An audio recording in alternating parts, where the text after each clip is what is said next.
Hello, I'm Portia Parker Griffin, and I want to welcome you to the Career 101 podcast, a place for ambitious professionals and seasoned executives who want an edge in their career. We're talking about all of the things you were never taught or told when it comes to career growth, development, and change. Now, let's get into it. Today, we are talking about Salary Negotiation 101, how to negotiate salary with Brandon Bramley. Brandon Bramley is the founder of the Salary Negotiator. He has a background in strategic negotiations from working in many professional negotiation roles at large companies, including Amazon and American Airlines, where he's not only led multi-million-dollar B2B negotiations, but also recruited and hired many professionals. He has over 10 years of experience in negotiating salaries and leads the Salary Negotiator, where he provides professional job offer and salary negotiation coaching to help navigate the negotiation process and earn higher compensation. He's coached clients through hundreds of salary negotiations with companies ranging in size from small businesses to most of the global corporations, such as Google, Meta, Apple, and Microsoft. Very impressive, Brandon. How are you today? I'm doing great. Thanks, Portia. Excited to be here on the Career 101 podcast. Perfect. Well, we are excited to have you with us to discuss Salary Negotiation 101. But first, we want to know a little more about you. So tell me about 7-year-old Brandon. 7-year-old Brandon. Wow, what a long time ago. I would say, honestly, 7-year-old Brandon was probably doing something active outside or getting in trouble with my brother. I actually grew up in a very small town up in northern Arizona. So I wouldn't say outside of school and learning and some other activities, there was really much else to do rather than something active outside or building something in the garage. So usually it ended up being cruise around the house as well as the neighborhood and then getting out on hikes and enjoying nature when we could. Very cool. Very cool. Yeah, Arizona is gorgeous. I've only been to visit, and unfortunately it was during the really hot months. Don't know why I was there in like August, but I was there in the heat. So as you were outside exploring and maybe putting some things together in the garage, what did you want to be when you grew up? That's a great question. To be honest, I was kind of unsure what I wanted to be when I grew up. I mean, I worked as like a kid starting at 16 in the restaurant industry, but I figured out pretty quickly that wasn't going to cut it. So I thought I actually wanted to be in biomedical engineering, go into the medical field. But once I actually went down to school in Phoenix, I started going through those courses. I ended up making a ton of friends that were actually swapping over to business just because I ended up being a pretty social person. So I ended up actually following suit with them to where I went into business and supply chain. And then through actually like different networking events, that's actually where I decided on supply chain and actually networked my way into getting into like a negotiations role and starting to work with external partners. So I wouldn't say I knew exactly what I wanted to do. I didn't really have like a crystal ball. I thought I did. And then honestly, by kind of being open to opportunities and meeting people, it led me into kind of my career, which turned into being in professional negotiation roles with a few different companies and now the Salary Negotiator. That is great. That is great. So, Brandon, tell us about some highlights or pivotal moments in your career before you started your business. Yeah, actually, so before I started my business, I would say kind of one of the biggest pivotal moments that actually ended up being the reason of why I started it was actually in one of my negotiation classes in my last semester of college. So I actually just received a job offer with American Airlines. So as an undergrad, not a lot of work experience other than a few internships. And I essentially got a job offer in procurement with American Airlines, where my core role was going to be business to business negotiations. So I wanted to make sure I impressed the team and actually tried negotiating the job offer. And then like my side goal was to turn it into my negotiations professor when I turned it up as my year-end project. So I did go through the negotiation and it was actually pretty successful. So as an undergrad, I was able to get a base increase, a sign-on bonus. And one of the craziest things that I still haven't seen yet in any of our negotiations was actually a bunch of airline miles before I even started with American Airlines that ended up actually paying for a trip to Ecuador for 3 weeks before I started. So with that, I turned it into my professor, did the full write-up, turned it in, and I actually found out another student got a job offer with American Airlines as well.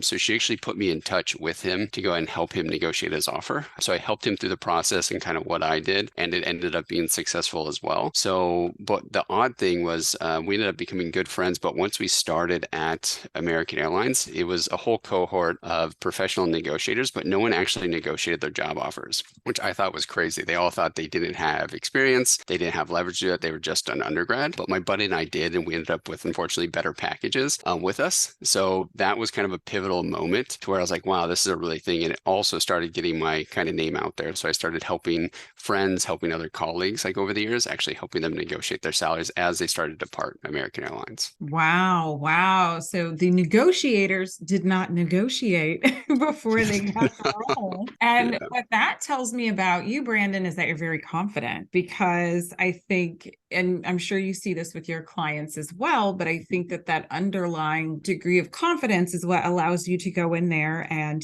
ask for what you would like, or ask for what you are dreaming of, right? And see if they say yes. Yeah, absolutely. I mean, I definitely back then, I wouldn't say I was as confident.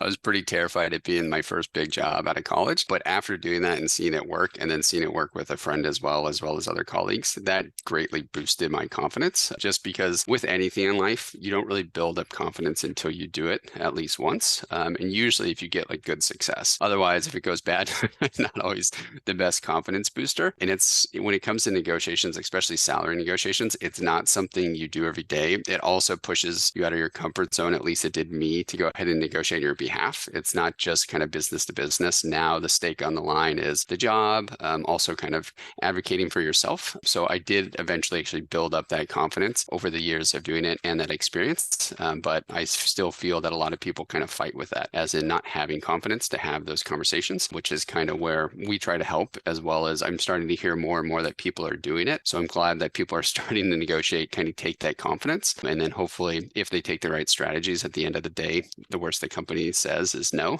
And at least they built up confidence trying and kind of building that practice going forward. Yeah, absolutely. So, what have been some of your biggest career challenges before you started your business?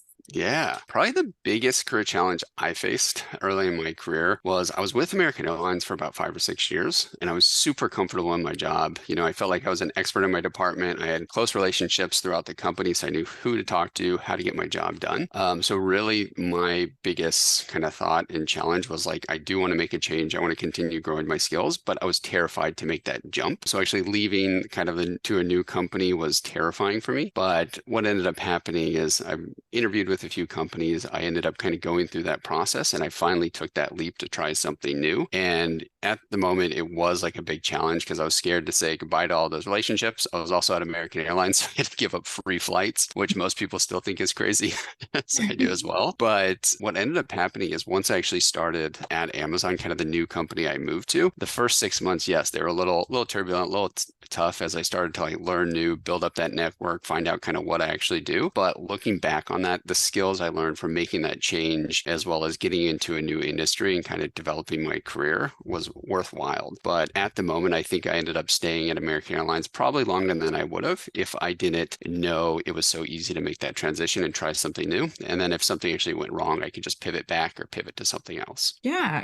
And I hear that a lot from clients who are, perhaps a little apprehensive to make a change. And I really like the positive spin that you put on it, because that's something I try to share with people too, right? If something doesn't work, you can pivot back to it. For our clients who are starting businesses, I mean, you can always go back and get a job at some point in time, right? And so sometimes just knowing that can really help someone to kind of move forward and try something new. Yeah, it really can. Because even so, one of the experiences in my early career, I actually tried leaving American Airlines once before Amazon to go to a larger bank. And I ended up only working there for 6 months. I built their vendor management and procurement department, but it honestly was not the right fit. I was not happy with it. It was a huge change. I was like, oh, I messed up. I don't know what I was doing. But what ended up happening is I was able to actually pivot back to American Airlines after 6 months, keep the relationship with the bank, rekindle relationships with American Airlines, and actually negotiate a raise in a better position coming back. So it does happen. It's obviously tough and a little bit stressful at the time. But yeah, the opportunities are open. And then I ended up getting kind of poached by Amazon 6 months later, which I would have never thought would have happened. Yeah. And in what you're sharing just then, and what I've heard you mention earlier, and I think you'll probably get deeper into this as we go forward, but I'm hearing you say the word relationships quite a bit. And I think a lot of times people don't consider relationships, throughout their career and with salary negotiation as well. They just kind of think everything's cut and dry and just like this situation or this circumstance is in isolation, by itself. They don't see the big picture of the relationship. So thank you for pointing that out. Of course. Yeah, because I mean, even kind of the way I coach negotiation, or at least the way I interact with negotiation, is it's always the tone of almost like you're talking with a friend and having that relationship rather than that old school technique that most people think negotiation is. Maybe what you experience, say, at like the car dealership, where they throw out a high number, you throw out a low number, you argue until you meet in the middle. Most negotiations go a lot better if you build that relationship. You talk to someone like they're a human and you're kind, but you're just straight to the point and use a few tactics to kind of guide yourself through that. Yeah, yeah. So we can tell that you were doing a lot of this negotiation throughout your career, but what made you want to actually start your own business? Yeah. So I'd say honestly, the defining part of like starting my own business is I always had it in the back of my mind, just because my dad was a business owner and he showed flexibility with work, taking time off when he could, and just really enjoying what he did with some of the relationships that he built. So I always had that in my back mind that I wanted to do that. But I also really enjoyed kind of working in professional negotiations, procurement, and vendor management roles and the companies I was with. So luckily enough for me, it was a little unplanned where I started the salary negotiator a little over 5 years ago as a side business, just because what ended up happening is as people left some of these companies I worked with, they would come to me to help them negotiate their salary. Then it ended up being like their friends, their colleagues, and the pool kept getting bigger until I was like, you know what, I'm just going to offer this as a professional services as a side business. And that actually blossomed in tandem with my work. So once I started doing that and I was looking at, okay, staying with Amazon at the time or doing kind of my side business, I did love negotiations, but what I noticed is it was a lot more rewarding actually working with people and seeing them get these like big life changes and like a tangible change for them rather than some of these big business to business negotiations that I'd work at that were sometimes as big as they were in the multiple millions, were just like a toss in the bucket for a big company. So that's kind of what was the defining moment is as it continued to progress and actually turned out of a side business and kind of blossom, as well as my interest started to change after I was further in my career on like what's important to me, what makes me happy. Yeah, yeah. Whoa, you said a lot of great things right there that I hope everyone caught. This might be an episode for people to go back and listen to twice. So, Brandon, from your perspective, why do you think salary negotiation is so important? Yeah. I mean, to be honest, I think salary negotiation is most important, especially speaking of like the job offer negotiation. So when you get a new job offer, is because that's when everyone's going to have the most leverage when they actually conduct a salary negotiation. Otherwise, really getting that chance again once they start is going to be a little bit of an uphill battle. So it's really the first defining moment. The other thing too is if you actually kind of go through the job offer negotiation and you do well and you do raise some of your recurring income, that's not just going to set you up for the next year. That's going to set you up for your career earnings and that trajectory. And it's going to continue to compound when you get raises, when you get other promotions. And then actually when you job hop, you're going to negotiate again and it's going to continue to build, making sure that you're like the top end of the pay range rather than just accepting kind of the first offer that's out there. The Career 101 podcast is brought to you by Fly High Coaching, where we help our clients soar to their full potential. More and more professionals and executives are setting out to achieve their career goals. But without the right support, it can be difficult, if not impossible. Whether you need career coaching, interview coaching, or a professional resume, we're here to help. Check us out on our website, fly-highcoaching.com. Yeah. I have to talk to a lot of our clients about leverage as well. And I have shared the same thing that you mentioned about having the most leverage when you start a new job, and why it's so important to focus on the position that you want. And sometimes that means, and everyone's situation is different, but I see a lot of clients say, well, I just want to come in at the bottom and I don't mind working my way up. And that's admirable. But I think that we have to look at the situation from the big picture, right? And do you really need to go in at the bottom, within a company? How many degrees are there to your career change, right? And so that's something that we talk to people about, like, how drastic is this career change? But a lot of times, I think most people don't actually have to start at the bottom, and they don't realize that if they do, from a salary perspective, but then also when I tell them from a title or a role perspective, depending on where they want to eventually end up in a corporation or a company, starting at the bottom is not always the best way to go. So I'm glad you echoed that as well. And then something else that you touched on that I thought was really interesting. We had an episode on business negotiation not too long ago with a business attorney who does a lot of contracts and agreements. And she said, similar to what you mentioned, was that, when she came out of law school, it was a recession, and she always felt like she needed to change jobs to kind of increase her salary, because she knew that over time, if she didn't do that, she was going to be behind like her other legal counterparts. So that really speaks to what you were saying as well. Yeah, absolutely. I also love that podcast with Tracy.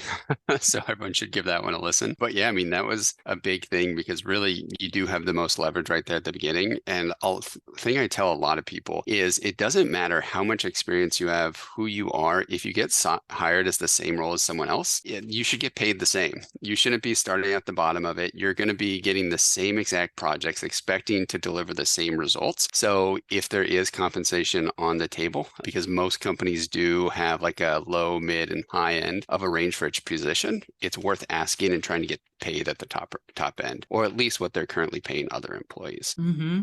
Great. So, Brandon, in your opinion, what are the essential steps to salary negotiation? Yeah. So I would say, what kind of differs our practice is what we ended up doing is building kind of a set steps that we've proven through hundreds of salary negotiations on like what is the actual right way to go through it, as well as how would I navigate a professional like business to business negotiation and bring those together. So the first step in our process, and that I recommend everyone do, is understanding the components of your job offer. So really looking at what the total compensation is. Way too often do people latch on to, what is the base salary? Just because they're used to getting paid that every paycheck, that's the core component that they're going to make every year and the guaranteed pay. However, that's not actually how the company looks at it. The company is going to look at the total compensation, which is usually your base salary plus your bonuses that year, maybe equity if you have equity in your offer that year, and then sign-on bonuses and some other financial perks. So they're going to look at the whole total monetary take-home pay. So if you don't understand that up front on what your actually job offer looks like, as well as the benefits that come along with it, you're not going to be set up for success to actually negotiate. You might get them to say move on the sign-on bonus of the base, but you're not going to see the whole picture. They could just pull from one bucket and move it to the other. So it's always key to first understand the actual components of a job offer before you go into the negotiation. The second step that I highly recommend, that I think a lot of people skip, they feel like they need to go ahead and throw numbers out right away and be ready on the fly for a negotiation with the recruiter when they call to give them the job offer. But that really doesn't end up being the kind of way that we would recommend. The second step really should be completing your due diligence on the job offer by asking strategic questions. So very similar to in like a professional negotiation for like business to business, is usually you're going to ask a lot of questions to pull different data points and different tidbits that'll help you in the negotiation and make sure you understand the deal. It's very similar to the salary negotiation. You should be sending back a list of questions to the recruiter to, one, get any last questions you have before you make this big career change, as well as trying to sneak in some pre-negotiation questions to where maybe you compare their offerings or their benefits to other companies. Why is the 401k lower than the average? Why do you guys have any flexibility on the PTO? I noticed that it's only 3 weeks instead of like unlimited, like most companies are moving to. Or even if you didn't get a sign-on bonus, this could be the first chance to ask why there wasn't one included. Small questions like that are going to go ahead and actually build leverage up in the negotiation, kind of set the tone that their offer might not be as competitive, and you might actually win some freebies just by asking questions. Before before you even started actually negotiating the comp. So really the second step is kind of actually slowing down, doing your due diligence. And then the third is, I know it's out there a lot, is to research compensation and know your worth. But when it comes to salary negotiation, another thing in this step is to really research the compensation range for the actual company. Not all companies are going to pay the same for the same roles. It could be different in department. It also could be different depending on where you're located, if it's remote, hybrid, in person. So really, once you get the job offer, actually doing the compensation research so you understand it both on a base salary and a total compensation basis is going to help you understand where to actually place your counteroffer and where your current offer sits on that range and how much movement is left. Because the fourth step is actually sending a counteroffer to the recruiter. But when you do that, you want to know how much money you should put in there. You don't want to throw out some unrealistic number. All that can do is jeopardize the relationship or kind of bring in that old school split the difference negotiation strategy. But when you're able to actually take the compensation research, present that with some of the other data points that you pulled from asking some of those questions in a nice clean counteroffer, you have a higher probability of them accepting and not jeopardize the relationship because you know how much movement they should have on their side to make a move. And then the final step that a lot of people miss, and the fifth step in our process, is handling objections with the recruiter after sending the counteroffer. So what to say when they said no. A lot of recruiters, it's not as easy as just sending an email or having a phone call. Usually when people ask for increases on the job offer, most recruiters are trained to say no and use a few different tactics. So actually knowing the ways to overcome that to ensure they actually take it back to the decision makers to get you a better increase. I love it. I love it. I was taking some notes, Brandon. You have said some really great things. I'll piggyback on some of the areas that I've seen our clients kind of have questions about or not do altogether that I've had to remind them. I really love number one, which is really understanding the job offer and the total compensation. We actually had another podcast episode on employee benefits that people should check out as well, because as Brandon mentioned, it's really important when you're assessing an offer. I've had, clients where they're so caught up on the salary, like you were saying, that they don't even realize that with the total comp, they're actually getting more than their current job, or it's actually enough, when they look at the bonus or some other areas. So I definitely think that is so important. And I'm glad that you touch on that as well. One kind of thing that I'd love to know your thoughts on, and this is something that I tend to do a lot in negotiations, and I've recommended our clients to do, is to, if they can, it's actually two things. One, not discuss salary or ranges with that front line, that first level recruiter. So as you know, in the kind of interviewing and screening process, a lot of times people talk to that first recruiter who's like literally just checking check boxes. What are your salary expectations? And I give our clients, some creative phrasing on how to try to avoid, talking about numbers with that first recruiter who is not a decision maker, right? That's not the hiring manager. So that's one thing. And then, I'll stop there first. What are your thoughts on that? No, I think that's perfect. I'm glad that you tell that to your clients, because that's the big thing too, is it's way too early in the process, in my opinion, to share that type of information. It's usually just a checkbox. They're trying to get you in the door, as well as try to understand, one, what level should you fit, and two, what should they try to get the compensation out in. And honestly, like my recommendation or feedback on that, and maybe you're going there, I'm interested to hear yours, but no, you should never share your salary expectations until you get a job offer. The reason being, and what we found, is usually people end up basing kind of their increase or what they want in their next role based off their current role. But if they're switching industries or they're getting a promotion by changing, it just doesn't make sense. They're going to pay night and day different. So it doesn't make sense kind of basing off of that, as well as you don't know exactly what they're going to pay until you ask. So if you throw out a lower number than they could offer, that's probably where the offer is going to end up, and you're going to end up on the low end of their pay range, especially if you throw out a number not looking at it on like a total compensation basis. And the other thing is risk is if you throw out a number that's too high, thinking like, hey,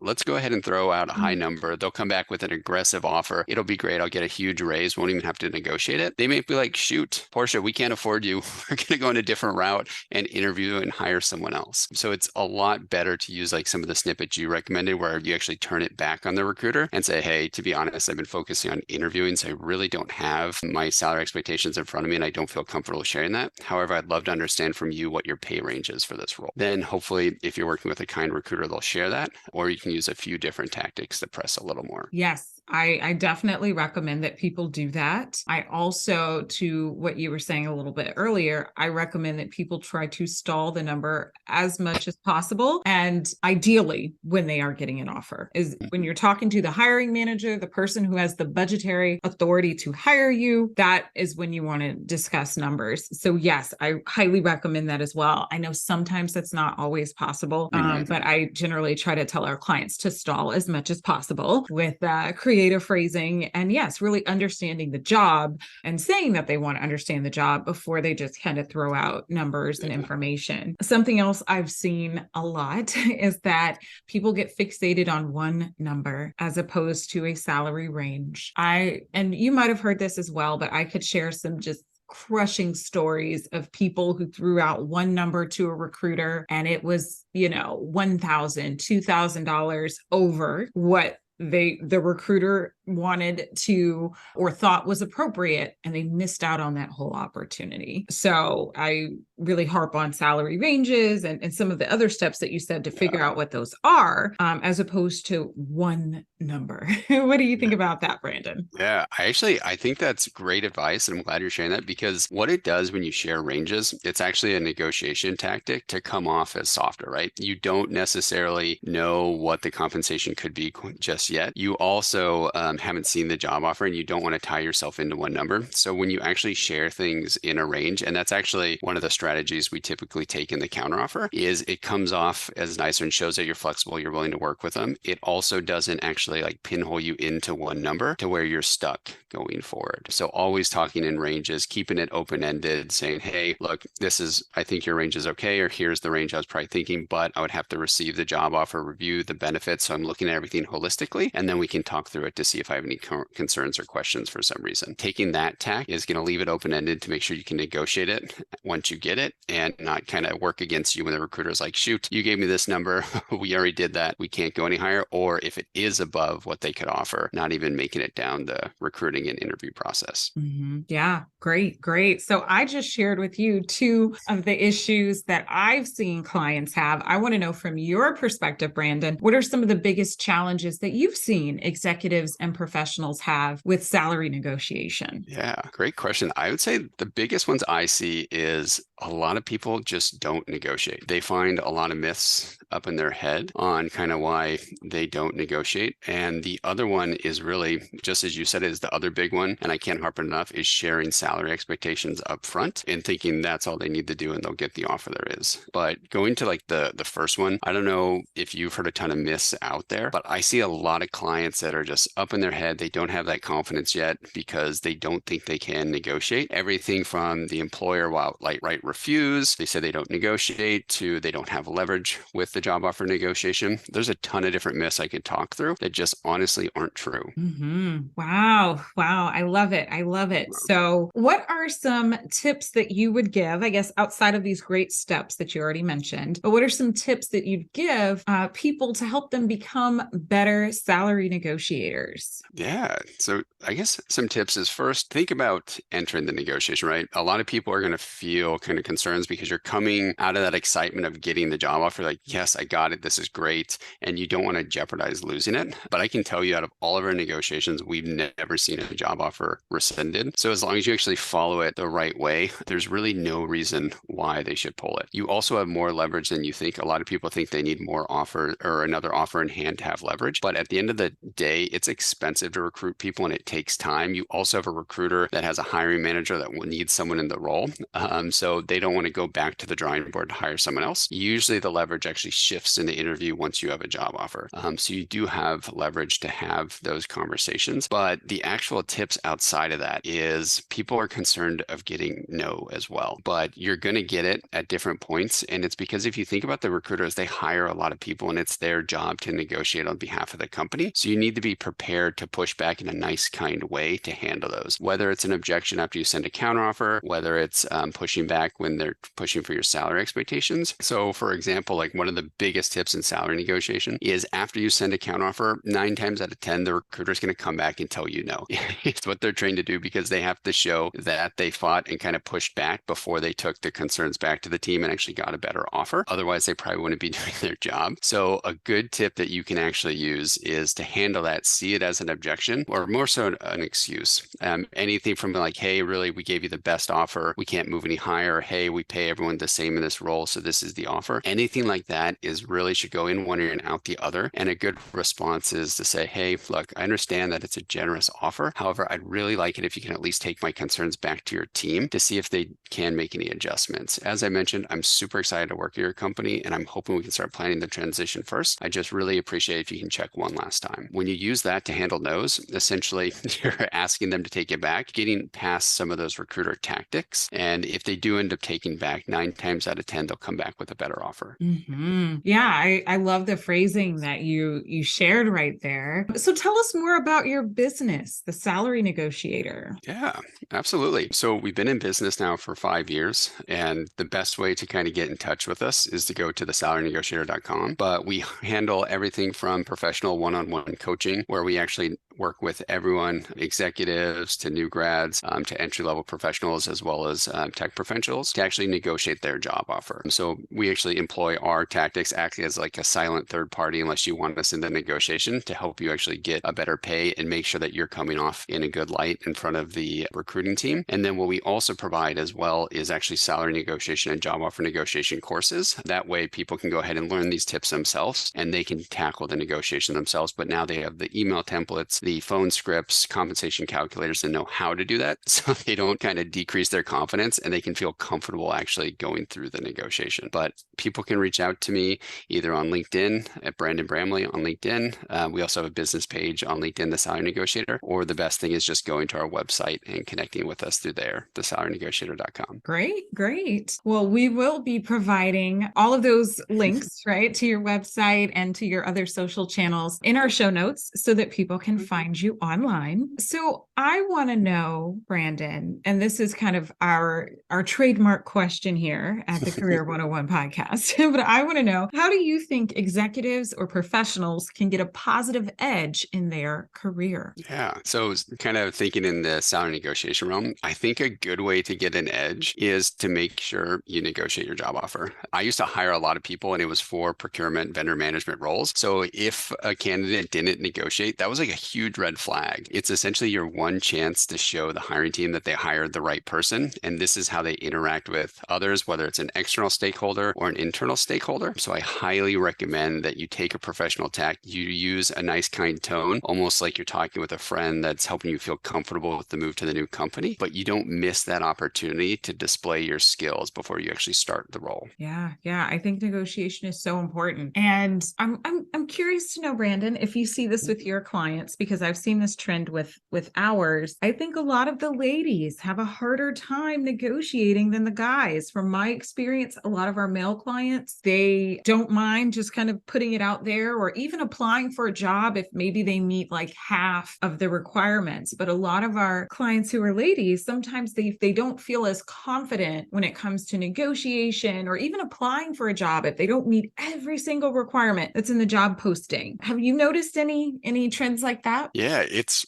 funny you say that because I have seen a lot of that. Honestly, I think anyone can negotiate a job offer and do well, but typically what happens is, say when I'm negotiating a male, it's usually actually kind of talking them down because they're sometimes a little bit too confident and want to be too aggressive and take an aggressive tack with the negotiation, but that's really not what we coach. So it's kind of like level setting and making sure that they look good in front of the hiring team, compared to when I do work with some women, it's actually building up that confidence, going through the steps to show, hey, here's the leverage you have, here's the research to show that they do pay more, and here's our success rate with the negotiation. In the worst case, they're just going to say no. So it's actually like guiding them through it a little bit more. Obviously, on both scales, there's a lot of really good negotiators out there and clients that I've worked with that can kind of both, but that's typically how I've seen it fall. But as for results, the results end up being the same, whether you're female or male. Companies do pay the same in the most part from what I've seen. It's just who's going to be comfortable in using guidance to actually navigate those conversations. Yeah. Well, thank you so much, Brandon. You have shared a lot of, I think, insights and some